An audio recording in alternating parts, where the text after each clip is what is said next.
வணக்கங்க. நான் செம்பருத்தி ஹெர்பல்லேருந்து பேசுகிறேன். இது வந்து முதியார் குந்தல். இது வந்து இப்போக்கி சின்ன செடியாக இருந்தது எடுத்துகிட்டு வந்தேன்.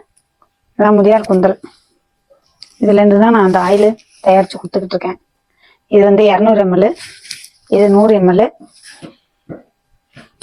இது கரிசலாங்கண்ணி, வெள்ளை கரிசலாங்கண்ணி. இந்த கரிசலாங்கண்ணி, முதியார் குந்தல், மற்ற மூலிகைலாம் சேர்த்து தான் நான் ஆயில் செஞ்சு கொடுத்துக்கிட்டு இருக்கேன். இது வந்து ஹேர் மாசு, மூலிகை சீயாக்காடு. இது வந்து குளியல் பொடி, எல்லாமே மூலிகை தான். இதில் மூலிகையும் சேர்த்துருக்கேன். குளியல் பொடியில் சின்ன குழந்தைலேருந்து பெரியவங்க வரையும், பெரியவங்கலாம் பேஸ் பார்க்காவும் போடலாம், சின்ன பிள்ளைங்களுக்கும் குளிக்க வைக்கலாம். இது வந்து வெப்பால் ஆயில், இது குமுட்டி ஆயில், இது குமுட்டி ஆயில். இது வந்து ஒற்றை தலைவலி ஆயில். தலைவலி வந்து அதிகமாக இருக்கிறவங்க அந்த ஒற்றை தலைவலி ஆயிலை பயன்படுத்திக்கலாம். செம்பருத்தி ஹெர்பல்னு யூடியூப்பில் போட்டிருக்கேன், இன்ஸ்டாலையும் கொடுத்துருக்கேன். சப்ஸ்கிரைப் பண்ணுங்க. ஒவ்வொரு மூலிகையும் எப்படி உணவுல பயன்படுத்தணும்னு வீடியோ போட்டுட்டு இருக்கேன். தொடர்ந்து சப்ஸ்கிரைப் பண்ண பாருங்க. வீடியோவுக்கு சப்போர்ட் பண்ணுங்க. நன்றி.